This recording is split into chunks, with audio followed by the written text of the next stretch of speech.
I want to do something with my hands, so I'm not sure how good it will be if I have the mic and I do this. Could I ask somebody to maybe hold the mic? I want to show something, but I want to also not... Thanks. Everyone I met here today is truly incredible. And I think a lot of the ladies that I've met have said, but you know, we're doing so much and we're working and we have such resistance and things are happening. And I was thinking that you have all your value. You know, you like a gold and a diamond ring. Everything you need is there. Your gifts, your talents, your experiences that shaped who you are is already there. And then what is happening, and what I'm picking up from a lot of you, is maybe in the way you grow up. The school decides, oh, you know, girls should be quiet in the classroom. We don't want to hear you. You can't be a doctor. Then you think, you know, maybe if I could just one day go and study, you know, maybe that would work. And then your lecturers have opinions in terms of whether you should write an exam or not. Then you think, maybe if I have that relationship or that marriage, and then you get to a point where you feel that I'm here, and Thea is saying that I'm truly remarkable, but I feel a bit muddled by now. You know, my shine has gone somewhere. And I really want to say that I think today you have an appointment at this Africa Women's Summit with destiny. None of you are here by chance. You are all here, you all have deadlines, you all have work. I mean, I spoke to the ladies now that's going through audits, you know, but they are here because they just feel in their spirit that something is going to be birthed. So what we're going to do in the next 2 days is we're going to take off all this unconscious biases, labels that other people have put on us, and we're going to shine. So we're going to break that diversity, equity, and inclusion. Oh, I've just donated my ring. So we're going to shine. Thank you so much. We're going to shine. We're going to be who we are destined to be. I remember many years ago, the children's court used to send me reports. In the beginning, I used to read them. And in the end, I decided I'm just going to put my arm and approve it. Because if I have to really read everything that the poor social worker has to work through, I'm going to just constantly be in tears in the prayer room, because the trauma that some of these children have gone through is incredible. And I remember getting this teenage girl. She was drop dead gorgeous, but she came, but she was broken, and her spirit was broken. And she said, I can't stay here. This room is not for me. Because all the rooms, we got like huge companies to do only one room, so that that lady's room, that little girl's room can be spectacular, so that she can be who she's meant to be. And that girl just said, this room is not for me.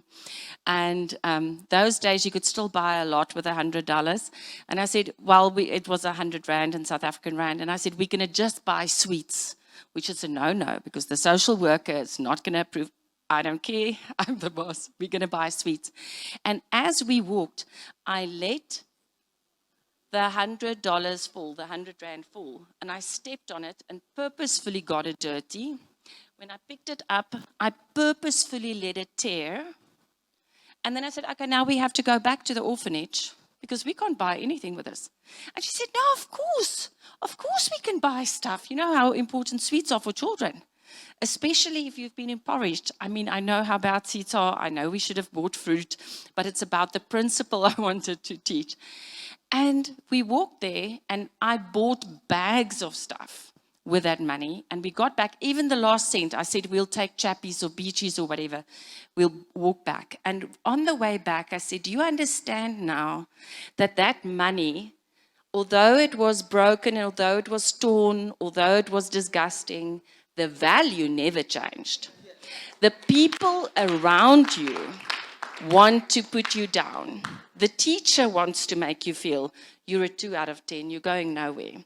The boss that wants you to stay in that salary that is not equal to what the man is getting in your environment, and they want to basically put a little box, because if they can contain you in that box, you're going to work there until you're 100. So if you spread your wings and you start pushing against those glass ceilings, you are stirring the pot. So that is why some people is going to not want you to go beyond your space. But I'm telling you today that you're here for a reason. And if I look at diversity, equity, and inclusion, today my whole discussion is about diversity, equity, and inclusion. And I thought, it's so lovely. Our day started with somebody mentioning the value of mothers, and what did your mother do? And I mean, like you, I don't have a family anymore, so they're all long gone. But when my mom still lived, she was an activist. So I grew up in this apartheid era with this insane mother that was one of 9 children, grew up in KZN, spoke Zulu better than English. And I didn't have a single friend whose mom spoke Zulu. Wherever we would go, if she saw somebody treat somebody fair, she just believed if you're quiet, you agree with them. You have to stand up and you have to be counted. And she dedicated her life. Those days they had a department for white education and a separate department for colored and black and Indian education. And my mom dedicated her career to basically build and ensure that there's more black teachers, that there's more African teachers, that there's children, that girl children have a voice, that girl children have support to go to school. And I was doing my master's, we were discussing our love for data, and I was doing my master's in advanced stats, and I absolutely loved this, and I had labor law, because you have to have a subject, not knowing that there was a plan behind the labor law. And we were pushing because there was no labor. Can you imagine a time where there's no labor legislation? There's no labor legislation for the public sector or for educators. So you cannot legally strike. You have no voice. You have no collective bargaining. So I'm going to obviously tell you how old I am now, because now you're going to know. So when they promulgated, we pushed to drive to get the legislation through. And when the first legislation came through for public sector and educators to have a voice, to have employee rights, they had this huge department and nobody wanted to train. Nobody wanted to go into an area where people are being necklaced, where cars are being set alight, where there's great unrest, because people have not been heard. They have not been heard. They need a voice. And they came to me and they said, but Thea, we understood from your mom before she passed that she said you've got labor law as a subject. Do you want to take this nationally? I mean, I'm still a kid. Do you want to take this and train nationally? We've got 60,000 people that needs to be trained. We hear you love pictures and infographics and icons. Those days, we didn't have all these fun graphics that we have today. Do you want to take something as horrible as legislation and clauses and go and train nationally? Of course, hell yes. So there I went and we did the training, and we trained and we changed the whole shape. And I was there when we signed the first recognition agreements with SATU and Ihawu, paving the way for people to have a voice. Help teachers that sometimes for 5-6 months didn't get paid. They just want a job, but they are exploited. There was such unfair labor practices. They had no grievance redress. So in that public sector space, you can work and look at where diversity, equity, and inclusion is not being met.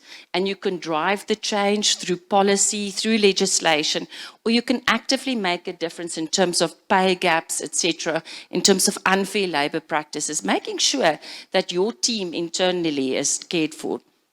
From there, I went into the NGO space. I heard from a lot of you now that you're in that NGO space. And people would say, Thea, what training did you have? How did you do this? I had no clue, except I'm going. So I still remember the Director General called me in. Cap, that space is not for you. You know, stay with us. I got some other award about public servants, and stay within your box. And I said, no, I'm going to learn how to start an orphanage, how to run a welfare organization, how to start a place of refuge for destitute people and abused women, how to run a capacity building center, how to start a creche. Because if you do not have money for food for your children, you're not sending them to creche, you're not helping them on their journey. So we then started this program. I remember 10 o'clock, 12 o'clock at night, I would always wear a red jacket, get on the back of a buggy, we would go and give soup out to the prostitutes. And then on the corner for the sex workers, I know we're no longer using the term. So those days you would get out and a lot of the sex workers would not come and get food because you would have a pimp sitting in a corner at a fire. They're dying from the cold, but the pimp is at the fire. And I went to the pimps and I said, but they're going to work a lot better if they've had food. They're going to feel better, so they're going to work better, so that we have an entryway. And from there you start the capacity building and the training and slowly getting them into centers of care and shelter and where they can be equipped to become, people that are either employed or are in business. So that has been the journey throughout making, wherever you are, making that difference for children, for rights, for gender-based violence, standing out. I want to then bring it also to the private sector. From there, I said, how are we going to scale this? It's good to work in one public department. It's very good to work in an NGO, which you run, but we had 4,000 people, 200 people per day, sleep there, eat there, get training there, you send them out, 3 months in, 3 months out, 3 months in, 3 months out, trying to get them back into the market and growing their businesses as quick as possible. But where do you go from there? What is the next step? And the next step was, there was a land reform project. Again, nobody wants to touch land reform. And how do you do land restitution, and how do you give back, and how do you build in the agricultural space? And from there, I assisted them with environmental and social impact assessments and understanding and stakeholder engagement. And it just absolutely grew, where we were helping mining and gas, oil and gas, different clients in different sectors looking at environmental and social compliance. So today, I'm a lender technical advisor for the United States Development Finance Corporation in Washington. We also for CDC, which is the British investment arm. And I must say, and others like the DBSA, etc. And I must say, the skills and the training I've had at standing up for diversity, equity, inclusion, from the public sector right through to the NGO space, to the private sector, has all just been training. It's been a golden thread of where I'm supposed to be going. So I want to encourage you. Often people say, what is diversity? And diversity is far more than race or ethnicity. It's about age, it's about gender, it's about roles, it's about everything that people could put a label on you. But the idea about, often they find that diversity is actually just labeling people and creating more disconnect. The idea is to bring belonging so that people feel embraced and that there's a space at the table for you as well. I recently spoke at a function with a mining Indaba. You can see I came straight from the mining Indaba. At the mining Indaba, some of the youth and junior miners or emerging miners were saying, we're tired of people telling us we can't have a seat at the table. We are now going to set our own table. We are changing the landscape. And I want to encourage you that you are all here for a reason and you can do that. And if I think of equity as well, a lot of people think equity is equality. Like we've got a cake and I have to give half to the men and half to the women, because we really believe in gender mainstreaming. Our business, we started 25 years ago as the first 100% black women at engineering and development firm in South Africa. A lot of pushback. Lots of men, lots of engineers said, why? Why are you in this engineering space? And we just kept on pushing and changing the paradigm. But it's not about splitting the cake in half. It's looking at, like you said, in terms of the people with a physical disability, with the eyesight. Helping disabled people, not just coming next to me, but having a step up. Helping children, having a step up, having those children that have been broken or used through the system or abused, to give them a step up, and then understanding that, okay, now we're all at the same and we can equally contribute. And with that comes inclusion. just in this group as well, it was just lovely walking in and people are just welcoming you and opening their hearts and their minds. And it's just really been fantastic. But we've also seen it on so many sites that people are just pushed out. You know, you're either too shining, too sparkly, and they want to sort of protect their space, or they feel threatened.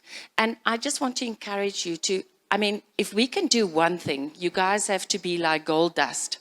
You know, if I can make a little hole in my head and just pump myself full of gold dust, seeing that I'm talking about mining. And wherever I go, if I'm talking to you at this table, it must leave a little bit of me behind, a little bit of gold. And I'm going to the next table and I leave a little bit of gold. But tomorrow, somebody is coming to clean or change and they don't know what is here in the spirit. I want to spend a little bit of time, because the way you treat people, the way you engage, the way you care matters. And diversity, equity, and inclusion is so impactful, you know, with stakeholder engagement as well. It's not just key stakeholders. It's not just government at different tiers and working with authorities. It's going down to those vulnerable people, the female-headed household, the child-headed household. I mean, we all know child-headed households that because of HIV or whatever has lost their parents.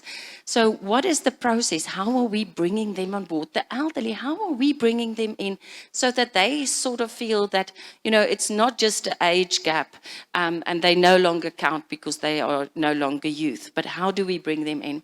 And then I'm going to close with Sustainable Development Goals. If we look at the 17 Sustainable Development Goals, each of us are in different spaces: food security, education, health. We all care and work in different spaces, and some of you work across all of the SDGs.